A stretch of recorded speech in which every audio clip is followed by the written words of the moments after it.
अस्सलाम वालेकुम dear students. आज के लेक्चर में आपको खुशामदीद। आज का जो हमारा लेक्चर है, आज के लेक्चर के अंदर हम लोग average revenue, total revenue and marginal revenue under imperfect competition यानी कि मोनोपोली में डिस्कस करेंगे।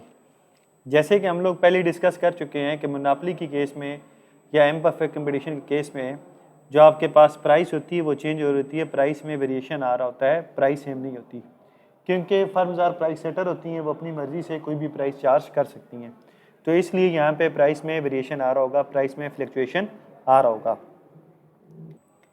तो यहाँ पर आप ये देखें कि जो सबसे पहले वाला कॉलम है उसके अंदर हम लोगों ने क्वांटिटी को लिया है, सेकंड कॉलम के अंदर हम लोगों ने प्राइस को लिया है, थर्ड कॉलम के अंदर हमने टोटल रेवेन्यू कैलकुलेट किया है।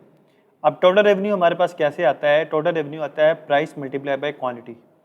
तो यहाँ पे फर्स्ट प्राइस 20 है, क्वांटिटी 1 है, तो 20 multiply by 1 20, 18 multiply by 2 36, 16 multiply by 3 48, 14 multiply by 4 56, 12 multiply by 5 60, 10 multiply by 6 60, 8 multiply by 7 56। तो इस तरीके से ये हमारे पास टोटल रेवेन्यूज़ की वैल्यूज़ आ गई। अब हम एवरेज रेवेन्यू कैलकुलेट करेंगे। एवरेज रेवेन्यू कैसे कैलकुलेट करते हैं? Total revenue divided by quantity.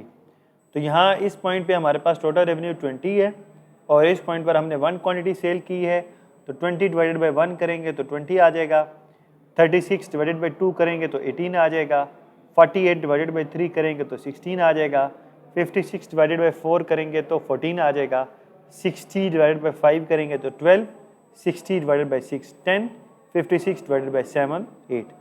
तो यहाँ पर आप ये देखें, जो प्राइस है और जो एवरेज रेवेन्यू है दोनों सेम है। ये बात हम पहले भी बार बार डिस्कस कर चुके हैं कि प्राइस और एवरेज रेवेन्यू ये दोनों हमेशा सेम रहते हैं। तो यहाँ पर भी प्राइस और एवरेज रेवेन्यू सेम है। अब हम मार्जिनल रेवेन्यू कैलकुलेट करते हैं। मार्जिनल रेवेन्यू हम कैसे कैलकुलेट करते हैं? Change in total revenue divided by change in quantity. तो यहाँ से यहाँ आप देखें टोटल रेवेन्यू में कितने का चेंज आ रहा है? 16 का। 36 माइनस 20 किया तो 16 आ गया। और यहाँ से यहाँ क्वांटिटी में कितने का चेंज आ रहा है? 1 का। 16 डिवाइडेड बाई 1 किया तो ये 16 आ गया। ये जो फर्स्ट वैल्यू है इसको आप ब्लैंक भी छोड़ सकते हैं और एज ए जो टोटल रेवेन्यू है वही यहाँ पर आप लिख सकते हैं। अब आप यहाँ से यहाँ देखें चेंज कितने का आ रहा है? 12 का टोटल रेवेन्यू में, और यहाँ से यहाँ क्वांटिटी में कितने का चेंज आ रहा है? 1 का। तो 12 डिवाइडेड बाई 1 करेंगे तो 12। अब यहाँ से यहाँ आप देखें टोटल रेवेन्यू में कितने का चेंज आ रहा है? 8 का, और यहाँ से यहाँ क्वांटिटी में चेंज आ रहा है 1 का। तो 8 डिवाइडेड बाई 1 करेंगे तो 8 आ जाएगा। अब यहाँ से यहाँ क्वांटिटी में कितने का चेंज आ रहा है? 4 का। 60 माइनस 56 किया तो 4, और यहाँ से यहाँ क्वांटिटी में चेंज आ रहा है 1 का, तो 4 डिवाइडेड बाई 1 किया तो 4। यहाँ से यहाँ क्वांटिटी में कोई चेंज नहीं आ रहा है, इसलिए मार्जिनल रेवेन्यू 0। अब यहाँ से यहाँ की अगर चेंज की बात करें तो 56 माइनस 60 करेंगे तो ये हमारे पास -4 आ जाएगा, और यहाँ से यहाँ क्वांटिटी में चेंज आ रहा है 1 का, तो -4 डिवाइडेड बाई 1 करेंगे तो हमारे पास -4 आ जाएगा।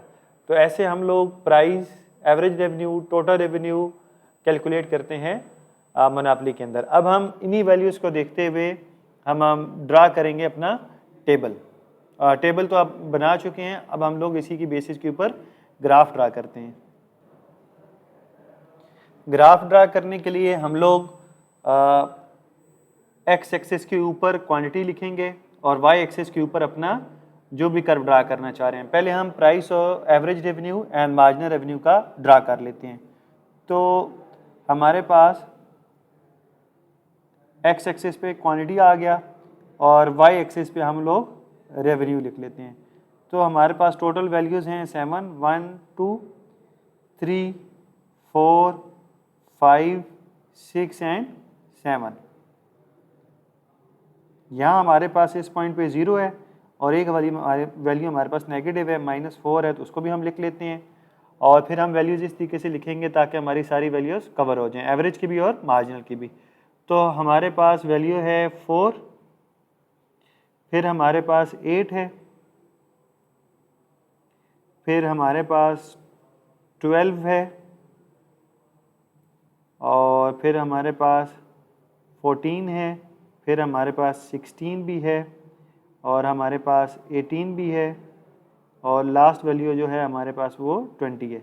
तो ये मैंने वैल्यूज़ इस तरीके से लिखी हैं कि मेरी एवरेज रेवेन्यूज़ की वैल्यूज़ भी कवर हो रही हैं और मार्जिनल रेवेन्यूज़ की वैल्यूज़ भी कवर हो रही हैं। तो जब फर्स्ट क्वांटिटी आपने सेल की तो आपका एवरेज रेवेन्यू है 20, तो फर्स्ट एंड 20 के सामने यहाँ पे आप एक डॉट लगा लें। तो जब आपने सेकंड वैल्यू सेल की तो सेकंड पे आपका जो एवरेज रेवेन्यू है वो 18, तो यहाँ ये सेकंड और 18 के सामने यहाँ पे हमारे पास एक डॉट आ जाएगा। इसी के तरीके से थर्ड पे ये हो जाएगी, जो हमारे पास एवरेज रेवेन्यू है वो 16 है, फिर ये हमारे पास 14 है, फिर हमारे पास 12 है, और इसी तरीके से ये हमारे पास फिर 10 है, और फिर जो हमारे पास लास्ट में है वो 8 है। तो इन पॉइंट्स को अगर हम ज्वाइन करेंगे तो ये हमारे पास कर्व आ जाएगा एवरेज रेवेन्यू का। जब आप मार्जिनल रेवेन्यू का बनाएंगे तो मार्जिनल रेवेन्यू के अंदर जो आपके पास सबसे पहली वैल्यू है वो भी 20 है, तो यहाँ हम इसको ऐसे एक सर्कल बना लेते हैं। सेकंड पे जो आपके पास मार्जिनल रेवेन्यू है वो 16 है, थर्ड पे आपके पास मार्जिनल रेवेन्यू 8 हो गया है, और इसके बाद आपके पास ये 5 पे 4 है, फिर आपके पास ये 6 पे 0 हो गया है, और 7 पे ये आपके पास यहाँ पे -4 हो गया है। तो इन पॉइंट्स को अगर आप मिलाएंगे तो ये आपके पास मार्जिनल रेवेन्यू का कर्व आ जाएगा।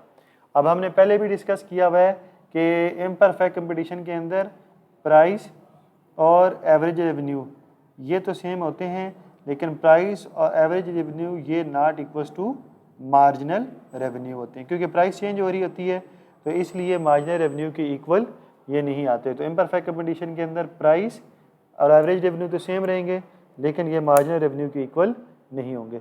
और इसी को देखते हुए जब हम टोटल कास्ट का कर्व ड्रा करेंगे तो टोटल कास्ट के कर्व के लिए यहाँ इस एक्सिस पे क्वांटिटी, यहाँ हम टोटल रेवेन्यू, यहाँ इधर आप लोग क्वांटिटीज लिख लें 1 2 3 4 अप टू सो ऑन 5, और इधर आप टोटल रेवेन्यूज़ की वैल्यू लिखें। आपके पास फर्स्ट वाली है 20, देन आपके पास है 36, फिर है आपके पास 48, फिर है आपके पास 56। इस तरीके से वैल्यूज़ लिख के तो जब आप लोग इनको ज्वाइन करेंगे तो आपके पास जो टोटल रेवेन्यू का ग्राफ है वो इस तरह का बन जाएगा।